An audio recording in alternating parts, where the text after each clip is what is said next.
It's 5:38 a.m., and Nina is wedging a case of romaine between sourdough trays while the delivery driver waits by the back door. The invoice is damp. The label is half torn. Her prep cook asks whether this lettuce goes into sandwiches or catering bowls. Nina owns a neighborhood cafe, not a national chain. But that morning, one ugly question lands on her stainless table. If someone calls about this case next week, can she prove where it came from and which customers ate it? That is the signal behind FSMA 204. The deadline may have moved, but the receiving desk still needs to grow up. Size.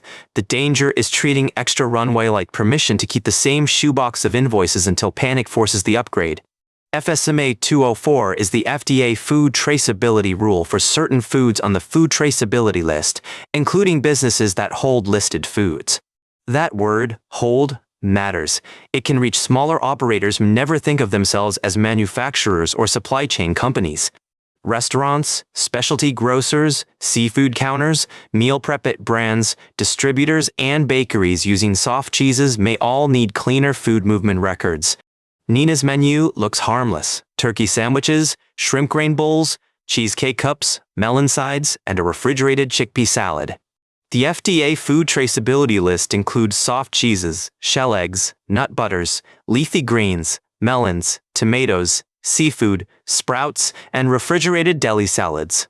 So Nina circles romaine, queso fresco, shrimp, melon, and ready-to-eat salad in her inventory workbook. Not everything, but enough to matter. This is where many owners get tripped up. The rule is not asking for vibes, it is asking for specific records. FDA says covered firms must maintain key data elements tied to critical tracking events, like receiving, shipping, transformation, and creation events. Plain English, when food changes hands or changes form, the record needs to travel with enough detail to follow the lot. The original compliance date was January 20, 2026. FDA proposed extending it 30 months to July 20, 2028 for covered businesses. FDA also says it intends to follow a congressional directive not to enforce the rule before July 20, 2028 for now. That extension helps. It may reduce scramble costs, software pressure, and bad purchases made because a sales rep scared you. But a later deadline does not make weak records cheaper. It just gives us time to fix them without overtime and adrenaline.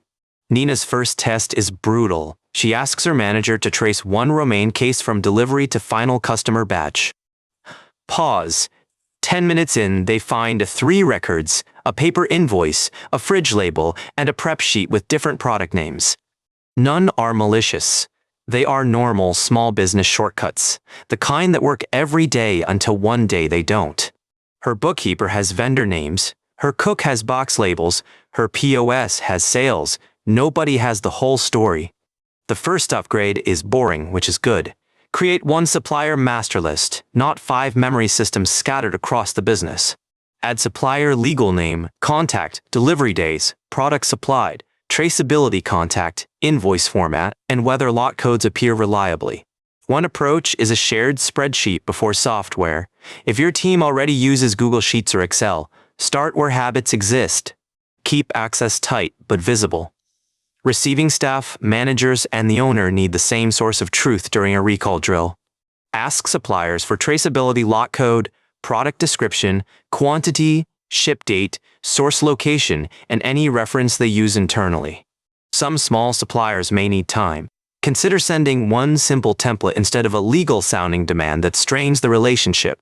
Nina emails 3 vendors. The produce distributor answers in a day. The cheese supplier sends photos. The seafood vendor schedules a call. Now receiving changes. The driver no longer drops boxes and disappears while everyone prays the lunch rush stays calm inside.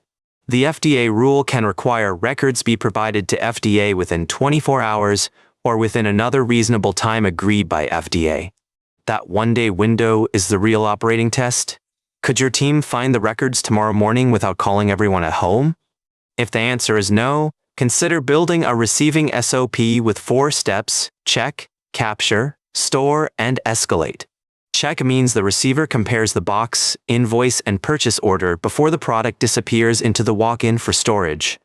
Capture means lot code, supplier, product, quantity, and arrival date go into one place while the box is still in front of you.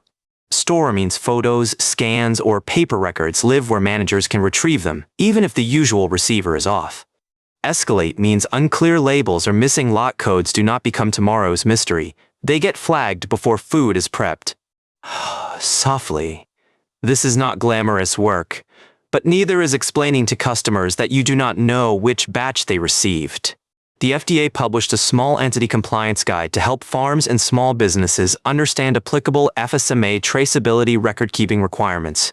Use that guide as a map, then consult a food safety professional or regulatory counsel before deciding what applies to your operation. The cost question is real.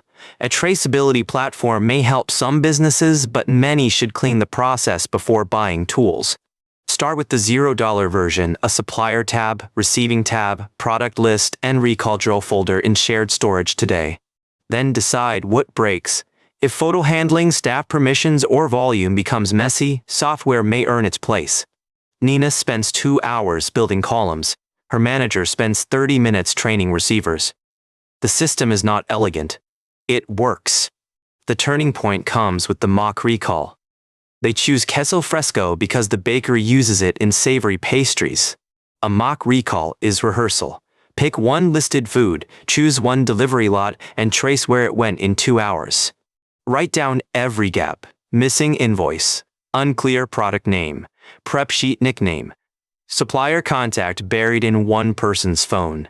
If you sell direct to consumers, you may not know every eater. Still, you can identify dates, batches, channels, and remaining inventory. If you sell wholesale, add customer shipment records.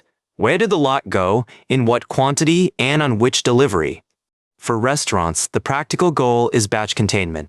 Which prep batches use the ingredient and which service windows need attention?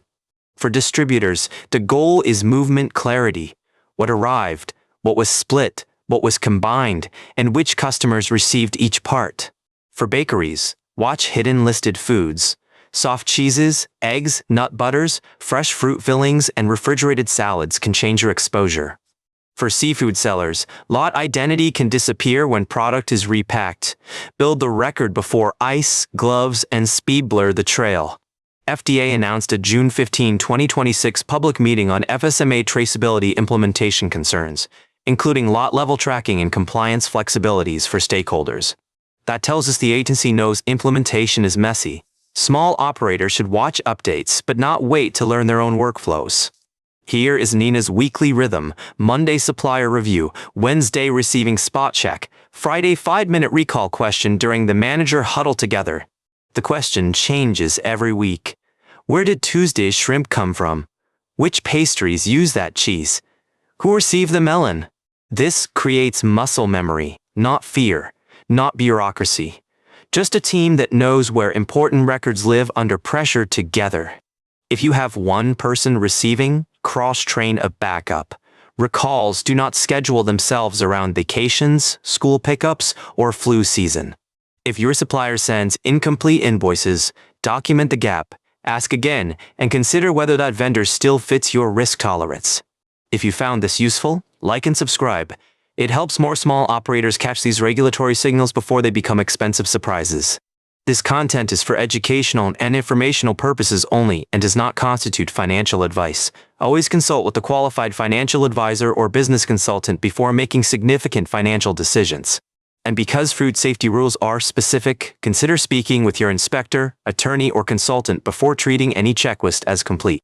By week 3, Nina can answer the romaine question in 12 minutes. Not perfect, but much better than the old scramble. Her records show supplier, delivery, lot, prep batch, service window, and leftover inventory. The system has moved from memory to evidence. The emotional shift matters. When the next vendor email lands, she does not feel hunted. She feels prepared enough to ask better questions. That is the bigger lesson. Compliance deadlines move, but operational trust is built quietly, one receiving habit at a time. Your spreadsheet does not need to become an enterprise command center. It needs to answer the first 3 recall questions quickly. What came in? Where did it go? Who can pull proof when the clock starts? Those are small questions until they are the only questions. Build that now, while nobody is yelling, while the driver is patient, while the invoice is still dry. More runway is a gift only if you use it. Otherwise, July 2028 will feel like tomorrow with worse coffee. Nina tapes the new receiving checklist near the back door. The next delivery arrives, and this time the lot has somewhere to land. Remember, this content is for informational purposes only and is not financial advice.